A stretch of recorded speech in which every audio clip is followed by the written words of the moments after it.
بسم الله الرحمن الرحيم. السلام عليكم ورحمة الله وبركاته. الحمد لله نحمده ونستعينه ونستغفره ونتوب إليه ونعوذ بالله من شرور أنفسنا ومن سيئات أعمالنا. من يهده الله فلا مضل له ومن يضلل فلا هادي له. والصلاة والسلام على أشرف الأنبياء والمرسلين وعلى آله وصحبه أجمعين. رب اشرح لي صدري ويسر لي أمري واحلل عقدة من لساني يفقه قولي. أما بعد.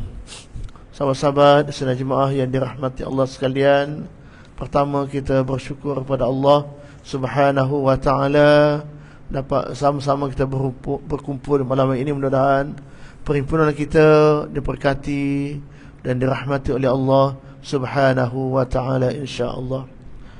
Malam ini kita sambung kembali kitab At-Tasirah tulisan Al-Imam Al-Qurtubi di bawah tajuk nama-nama lain bagi hari kiamat. Kita telah bincang 3 nama dalam kuliah yang lalu, dan nama kiamat ini disyarahkan oleh Imam Al-Qurtubi ada sebanyak 64 nama selain nama Yaumul Qiyamah. Alam ni nama yang keempat. Nama-nama itu menggambarkan situasi dan suasana manusia sewaktu berlakunya kiamat nanti. Nama keempat Yaumul Jam'i. Dalam bahasa Arab pengumpulan. Maknanya mengkategorikan satu perkara dengan perkara lain sehingga ia berpasangan. Hari dikumpulkan manusia. Seluruh manusia sejak dahulu sampai kiamat dikumpulkan. Itu disebut hari Yaumul Jam'i. Dalam surah At-Taghabun ayat ke-9 yang berbunyi, A'udzu billahi minasyaitonir rajim. Yauma yajma'ukum liyaumil jam'i dzalika yaumut taghabun wa man yu'min billahi wa ya'mal shalihan yukaffir anhu sayyi'atihi wa yudkhilhu jannatin tajri min tahtiha al-anhar khalidina fiha abada dzalikal fawzul 'azim. Maksudnya, ingatlah pada hari ketika Allah mengumpulkan kamu, Yaumil Jam'i. Pada hari perhimpunan itulah hari diperlihatkan kesalahan. Mana segala kesalahan kita dipertontonkan oleh Allah Subhanahu wa ta'ala. Dan barang siapa yang beriman kepada Allah dan mengerjakan kebaikan, nescaya Allah akan menghapuskan kesalahan-kesalahannya dan memasukkannya ke dalam syurga yang mengalir di bawah sungai, di bawahnya sungai-sungai, maka kekal dalamnya selama-lamanya. Itulah kemenangan yang besar. Zalikal fawzul azim, di mana dosa kita diampunkan oleh Allah Subhanahu wa ta'ala. Jadi hari kiamat dikumpul seluruh manusia, dibicarakan di hadapan Allah Subhanahu wa ta'ala. Dunia boleh sembunyikan jahat kita kan. Akhirat semua orang tahu. Berkeutamaan kita, seluruh orang tahu siapa kita di hadapan Allah Subhanahu wa ta'ala. Itulah hari yang cukup mengerikan. Semua berkumpul setempat, masa tengok kan nasib kita macam mana kan. Itulah benda yang menakutkan. Oleh itu jangan kita buat salah, sama ada secara zahir atau secara tersembunyi. Kalau buat salah, kita minta ampun kan Allah Subhanahu wa ta'ala dalam bentuk istighfar, maupun kita bertaubat dengan taubat nasuha kepada Allah. Sebab peluang Allah berikan kepada kita, waktu usia masih diberikan oleh Allah Subhanahu wa ta'ala. Yang kedua, surah An-Nisa 87. Allahu la ilaha illahu liyajma'annakum ila yaumil qiyamah la raiba fihi wa man asdaqu minallahi haditha. Allah, tak ada Tuhan yang lain selain Dia. Liyajma'annakum, dia pasti akan mengumpulkan kamu yaumil qiyamah, pada hari kiamat, la raiba fi, yang kejadian dan kedatangannya tidak diragukan. Maknanya itu hari yang pasti. Wajib kita percaya hari kiamat hari yang pasti akan berlaku. Mana benda itu yang yakin wajib berlaku. Wa man asdaqu minallahi haditha, sesiapa yang lebih benar perkataannya dari Allah Subhanahu wa ta'ala. Mana yang paling benar ialah apa yang Allah nyatakan. Maknanya kita mesti dan wajib beriman pasti berlaku hari pengumpulan di hari kiamat kelak tanpa sifat ragu-ragu dengan kepastiannya. Itu yang kita mesti meyakini kiamat pasti berlaku. Itu satu, yaumul jam'i, hari dikumpulkan sekalian manusia. Itu satu nama. Nama yang kelima, yaumut tafarruq. Pada hari itu benar-benar berbeza antara taat dengan yang ingkar. Dalil surah Ar-Rum 14 hingga 16. A'udzu billahi minasy syaithanir rajim. Wa yawma taqumu as-sa'atu yawma idzin yatafarraqun. Fa ammal ladzina amanu wa 'amilus shalihat fahum fi raghdatin yuhbarun. Wa ammal ladzina kafaru wa kazzabu bi ayatina wa liqa'il akhirah faulaika fil azabi muhdarun. Pada hari ketika terjadi kiamat, pada hari itu manusia berpecah-pecah dalam kelompok. Yaumut tafarruq, berpecah-pecah. Kelompok macam dua kelompok. Satu, fa ammal ladzina amanu wa 'amilus shalihat fahum fi rawdatin yuhbarun. Adapun orang-orang yang beriman dan beramal saleh, fahum fi rawdatin, dan mengerjakan amal kebajikan, maka mereka dalam taman-taman syurga sambil yuhbarun, bergembira. Satu kelompok, alladzina amanu wa 'amilus shalihat, beriman, beramal saleh, masuk syurga dengan perasaan yang penuh kegembiraan. Kelompok kedua, wa ammal ladzina kafaru, adapun orang yang kafir,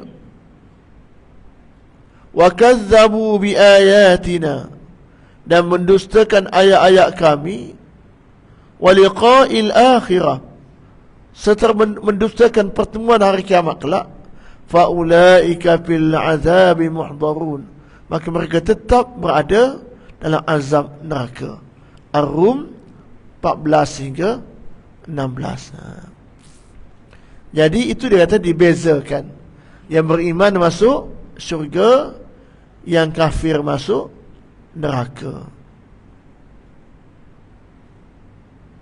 Cuma ada pendapat sehari dua ni, kalimah kafir itu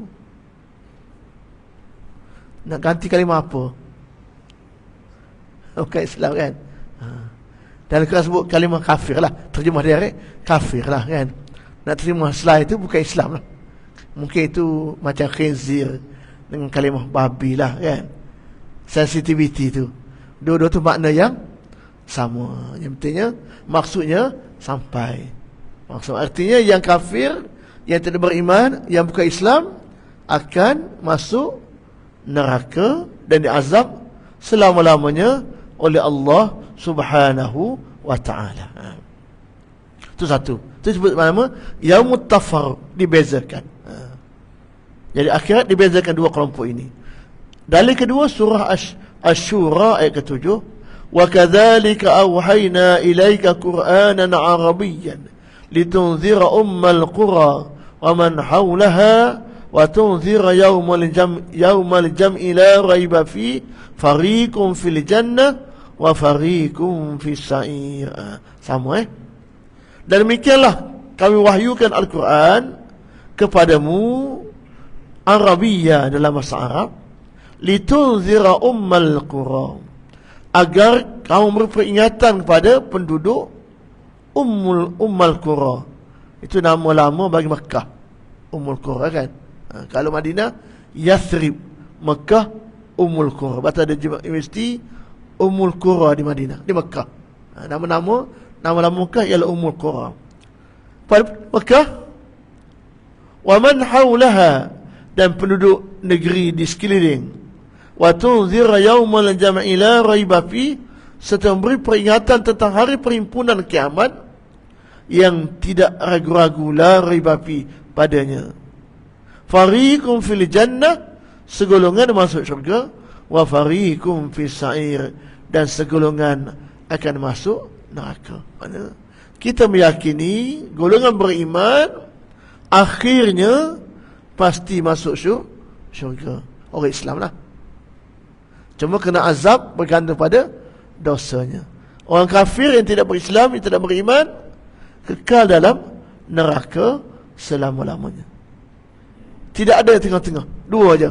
Satu syurga, satu neraka, satu Muslim, satu kafir, satu Islam, satu bukan Islam. Dua kelompok je. Tak ada kelompok yang ketiga. Jadi tugas kita meningkatkan amal soleh agar kita masuk syurga bighairi hisab, tanpa hisab. Itu harapan kita, itu doa kita kepada Allah Subhanahu wa taala, insya-Allah. Yang ketiga, Yaumul Faza'. Yaumul Faza' adalah kelemahan diri, menghadapi berbagai perkara tiba-tiba berlaku yang berbeza daripada kebiasaan.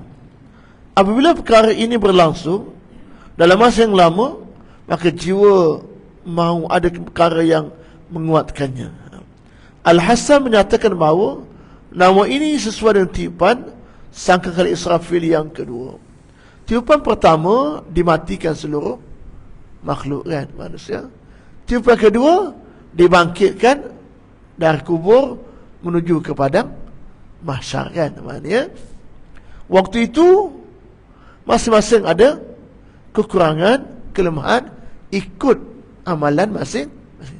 Kita dipahamkan tiga kelompok, kan. Satu, menaiki kenderaan. Dua, jalan kaki.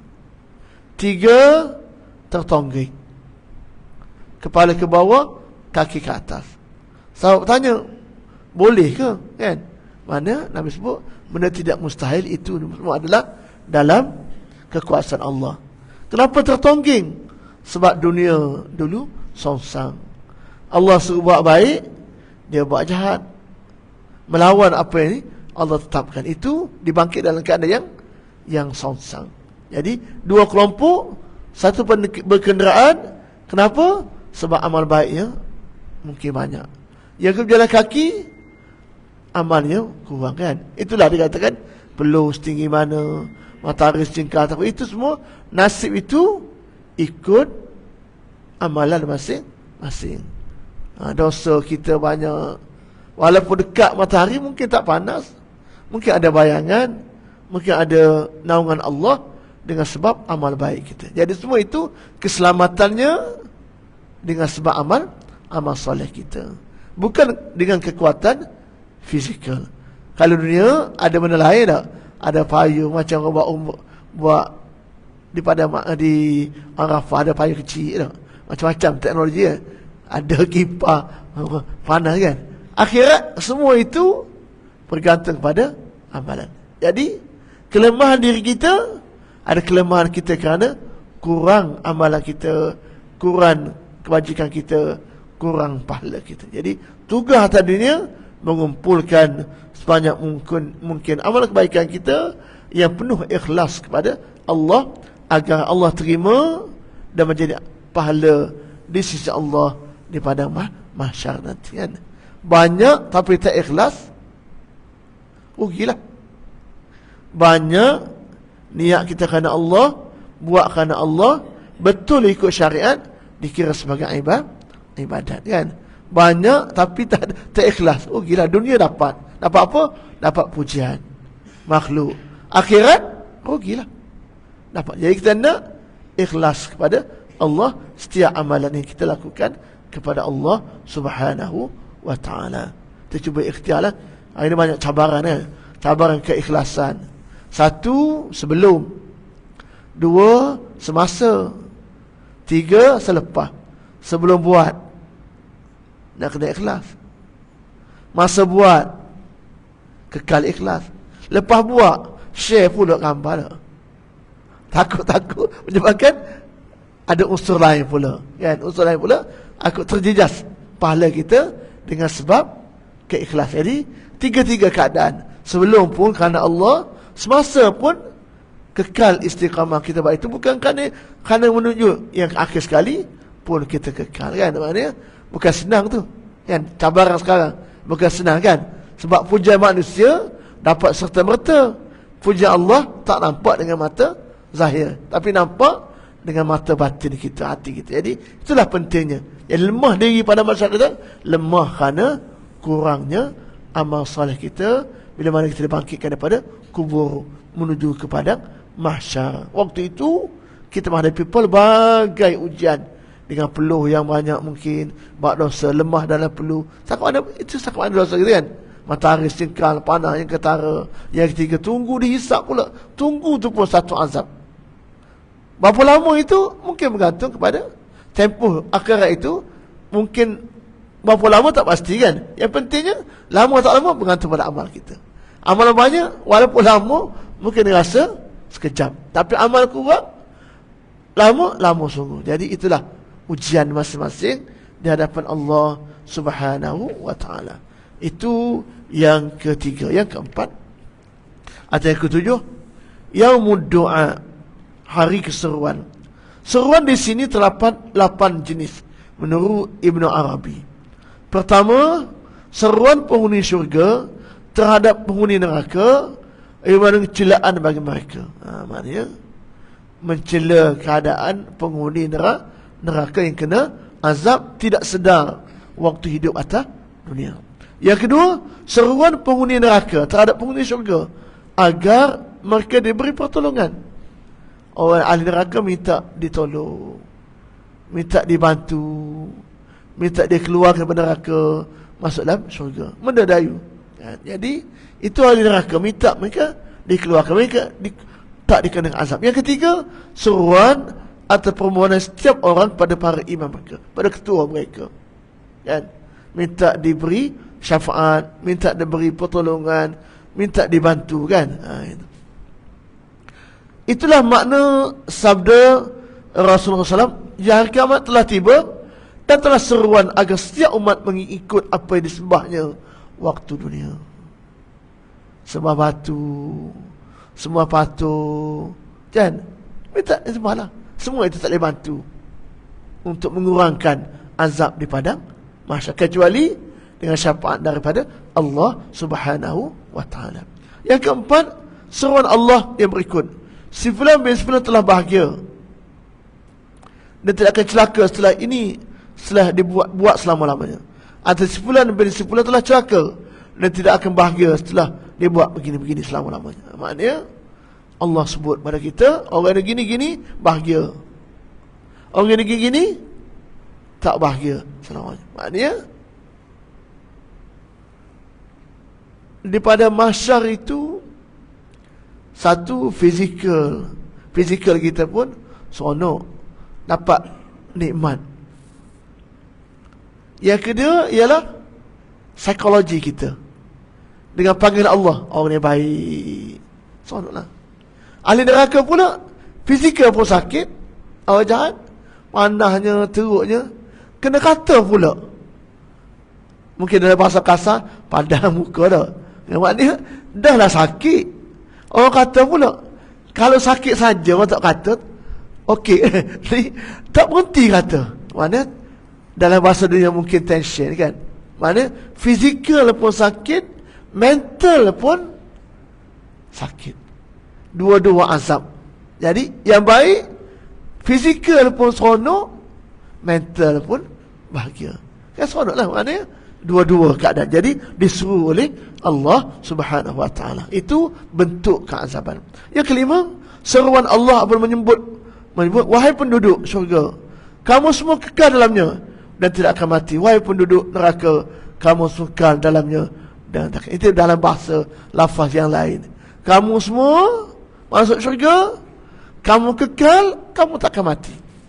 Kamu semua masuk neraka, kekal dalam neraka juga takkan mati. Maknanya syurga bahagia abada. Yang neraka azab selama-lamanya. Kalau sakit dunia boleh berubat tak? Sembuh daripada sakit. Akhirat abada. Sakit-sakit, azab. Nikmat-nikmat, Masya Allah. Na'udzubillah kan, kita minta jangan masuk neraka kan. Mana sakit sikit pun tak tahan dah kita kan. Sikit tak tahan. Ni selama-lamanya tak berhenti sakit kan. Tak berhenti. Ya Allah kan. Tak berhenti sakit kan. Yang keenam, seruan penghuni neraka. Alangkah ruginya kami, alangkah celaka kami.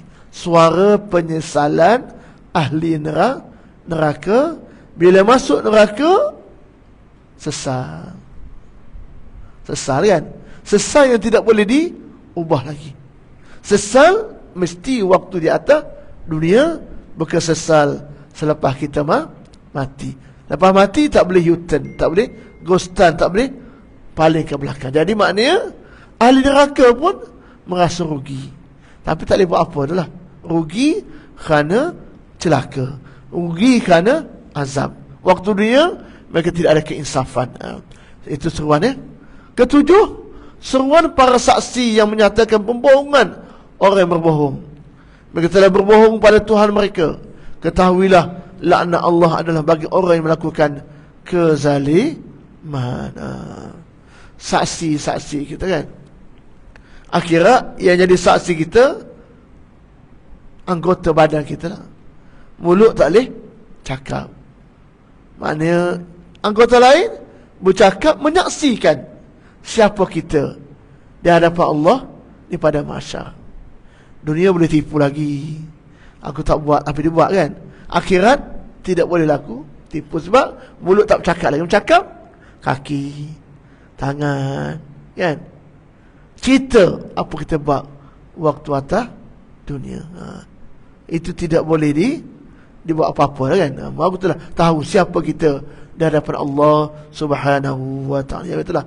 Mesti kita rasa takut, rasa gerun kalau kita berbohong di dunia sekalipun, sebab semuanya dalam pengetahuan Allah, sama ada secara sedar atau tidak, atau secara nyata atau tidak, semuanya dalam pengetahuan Allah Subhanahu wa ta'ala. Jadi kita kena rasa gerun, rasa takut bila mana kita berbohong. Walaupun di atas semua akan menyaksikan siapa kita di hadapan Allah. Semua suruh pada kita, kamu dulu gini kan. Tangan cakap kamu dulu gini. Masya Allah kan. Malunya kita di hadapan Allah dan seluruh manusia daripada mahsyar. Yang ke-8, seruan Allah Subhanahu wa ta'ala penghuni syurga. Wahai penghuni syurga, adakah kamu semua sudah puas? Mereka jawab, mengapa kami tidak puas sedang engkau telah beri kepada kami apa yang tidak engkau beri pada yang lain. Allah menjawab, aku akan beri kamu semua sesuatu yang lebih baik daripada itu, iaitu keredaanku. Yang apa kita buat Allah redha, itu nikmat yang besar. Mana yang kita buat apa pun Allah redha. Itulah kita yang kita cari. Balasan itu Allah tentukan.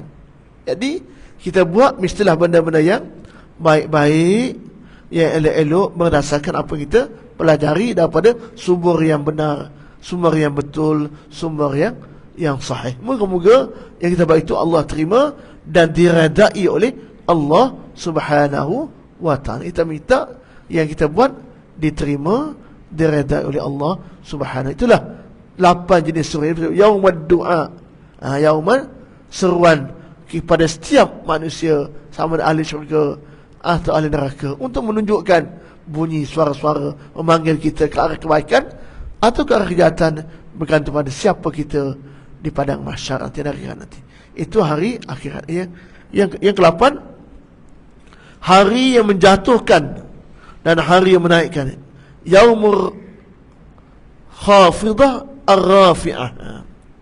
Maksudnya adalah pada hari itu sebagian orang dijatuhkan dalam neraka, sedangkan sebagian lain diangkat dan dimasukkan ke dalam syurga. Maknanya perkataan khafat menjatuhkan, Rafa' menaikkan, menurut pengguna orang Arab adalah untuk kedudukan dan benda. Maknanya kedudukan kita direndahkan sebab orang yang banyak dosa. Kedudukan kita diangkat oleh Allah kerana kita banyak amalan pahala. InsyaAllah. Mana disanjung kedudukan kita kerana amalan kita. Berdasarkan pada makna pertama, pada kiamat Allah Subhanahu Wa Taala akan mengangkat darjat para walinya pada darjat yang setinggi-tingginya dan menurunkan darjat musuhnya pada darjat yang serendah-rendahnya. Surah Maryam 85-86, Yauma nahsyurul muttaqina ila ar-rahmani wafda wa nasuqul mujrimina ila jahannama wirda. Ingatlah pada hari ketika kami mengumpulkan orang-orang yang bertakwa, al-muttaqin, pada Tuhan yang Bapa Murah, wafda, sebagai perutusan yang terhormat. Mana disanjung, diberi penghormatan pada orang-orang yang al-muttaqin. Yang kedua, wa nasuqul mujrimina ila jahannama wirda, dan kami akan menghalau orang-orang yang menderhaka ke neraka Jahannam dalam keadaan wirda, dahaga. Jadi itulah sifat dua kelompok manusia, dijatuhkan martabatnya, dinaikkan kedudukannya disebabkan amalannya waktu di atas dunia. Berdasarkan pada makna kedua, pada hari kiamat kami berada di atas orang lain. Maksudnya semua makhluk pada tempat yang rendah di pada mahsyar kecuali Nabi Muhammad sallallahu alaihi wasallam dan umatnya, yang mereka ada di tempat yang tinggi. Itu ada makna duduk tempat tinggi dan tempat rendah. Ada makna kedudukannya diangkat oleh Allah. Jadi dua makna itu, dengan makna kedudukannya ditinggikan, martabatnya oleh Allah, direndahkan kerana amalan. Ada kata tempat tinggi sungguh, ada kata tempat rendah sungguh, antara dua kedudukan. Yang paling pentingnya, yang baik ditinggikan, yang buruk direndahkan, tanpa mengira siapa kita waktu hidup. Asalnya bergantung pada amalan kita di sisi Allah Subhanahu Wa Ta'ala. Itu dikatakan hari dijatuhkan, hari dinaikkan martabat kedudukan kita di sisi Allah Subhanahu Wa Ta'ala. Inilah kita cari bahawa walau dunia mungkin hina di sisi manusia, tapi dia orang yang muttaqin.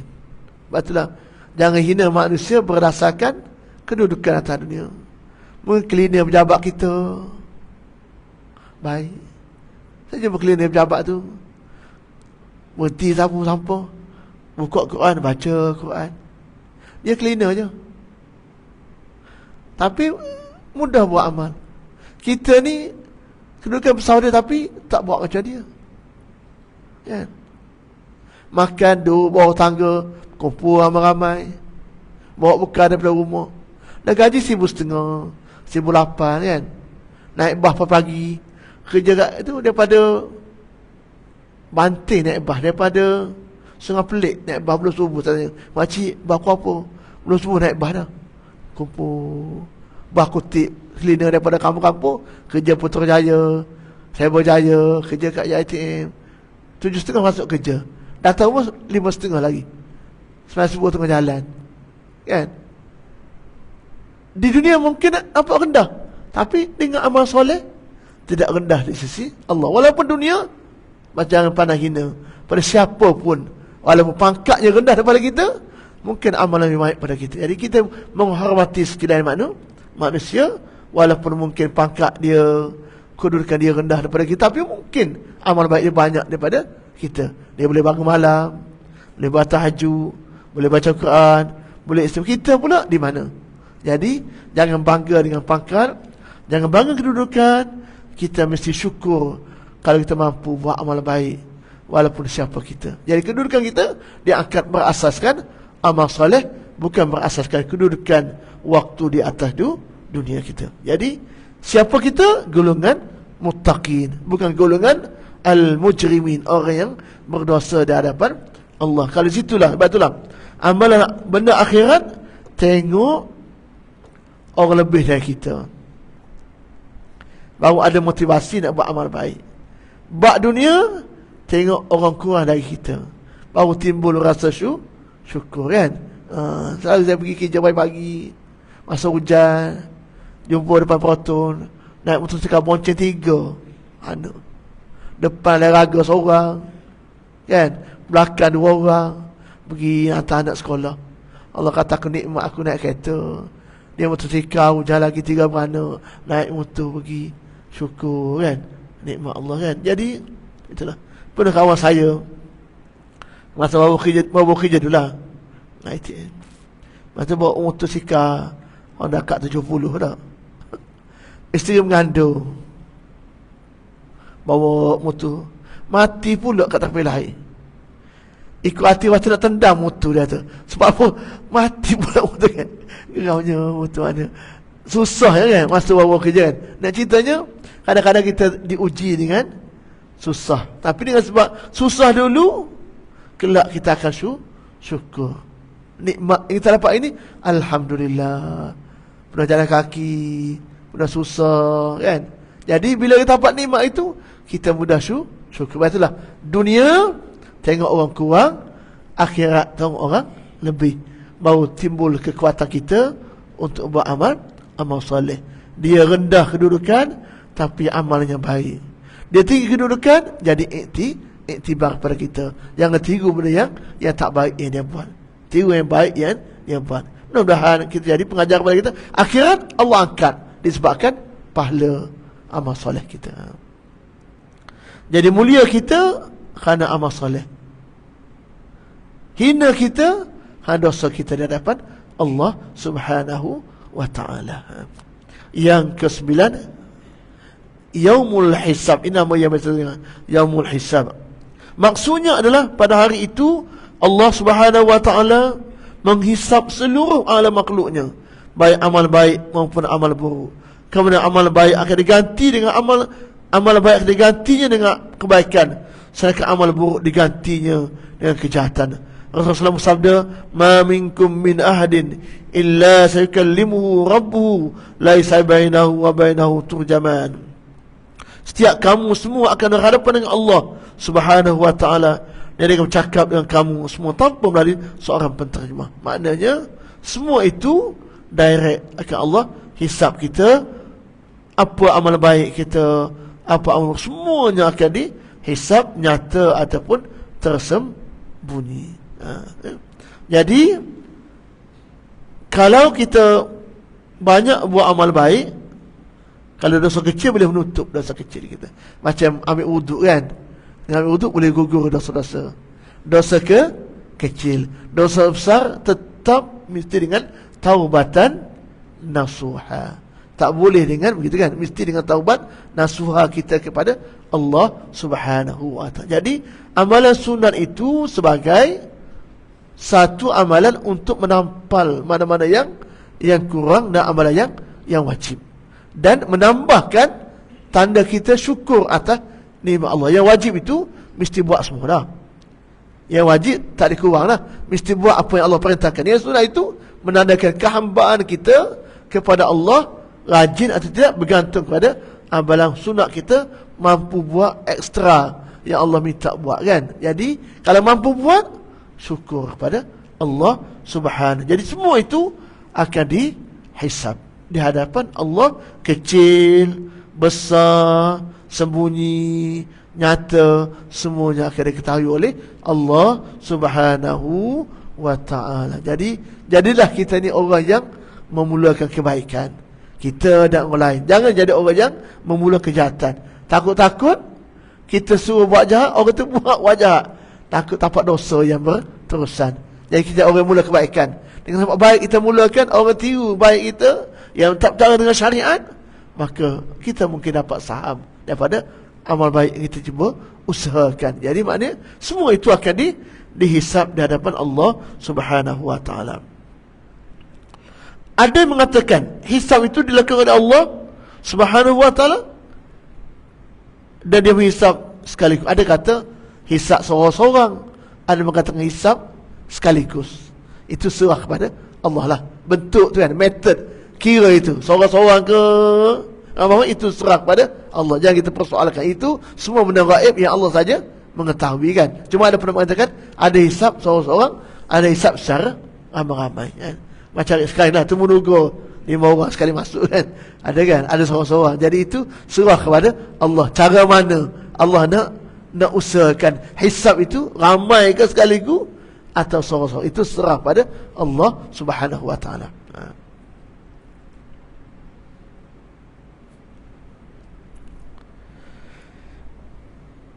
Kemudian Iqra kitabaka kafa bi nafsika al-yawma 'alaika hasiba.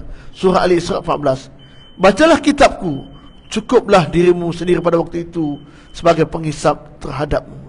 Maknanya waktu itu kita lah berdepan dengan Allah dengan amal soleh kita.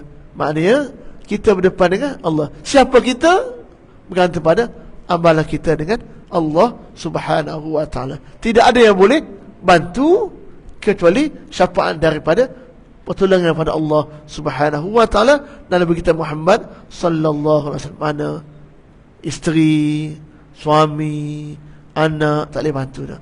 Masing-masing kan. Dunia ada bantuan lagi, akhirat tak ada bantuan kecuali pertolongan daripada Allah Subhanahu wa taala. Sebab itulah buku hisab itu bergantung kepada macam mana kita buat. Mereka tulis je. Tulis.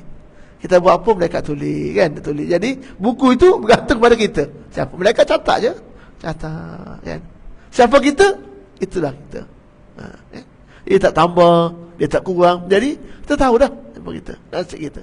Lepas perlu ada disebut sebagai muhasabah. Setiap hari kita muhasabah. Hari ni banyak tak amalan, kurang tak amalan. Jadi dengan muhasabah itu membantu kita untuk meningkatkan amalan pada hari-hari yang ke-seterusnya. Yang ke-10 Yaumus Su'al, tersambung dalam pertemuan kita bulan depan insya-Allah ya. Kita ada baru 9 nama. Jadi kesimpulannya, nama hari kiamat yang banyak ini menunjukkan situasi kita di hadapan Allah di hari kiamat. Jadi keadaan itu, nama itu menunjukkan keadaan kita waktu di padang mahsyar di hari kiamat nanti. Bagaimana keadaan kita? Itu nama. Jadi nama menggambarkan situasi manusia di hadapan Allah di hari akhirat kelak. Jadi menunjukkan betapa penat dan teruknya kita di hadapan Allah kecuali orang yang al-muttaqin, yang dekat hubungan dengan Allah Subhanahu wa ta'ala. Itu doakan mudah-mudahan tempatnya kelompok yang disebutkan oleh Allah tadi, orang yang baik-baik masuk syurga tanpa hisab. Sambung Yaumus Su'al dan pertemuan kita pada bulan hadapan insya-Allah. Yang baik daripada Allah, yang buruk kelemahan saya sedang aqulu qawli hadza wa astaghfirullah li wa lakum wa billahi taufiq wal hidayah. Wassalamu alaikum warahmatullahi wabarakatuh. Bismillahirrahmanirrahim. Alhamdulillahi rabbil alamin, hamdan yuwafi ni'amahu wa yukafi'u mazidah. Ya Rabbana lakal hamdu kama yanbaghi li jalali wajhika wa 'azimi sultanik. Allahumma inna nas'aluka 'ilman nafi'a wa rizqan wasi'an wa 'amalan mutaqabbala. Rabbana atina fid dunya hasanah wa fil akhirati hasanah wa qina 'adzaban nar. Walhamdulillahi rabbil alamin. Allahu akbar.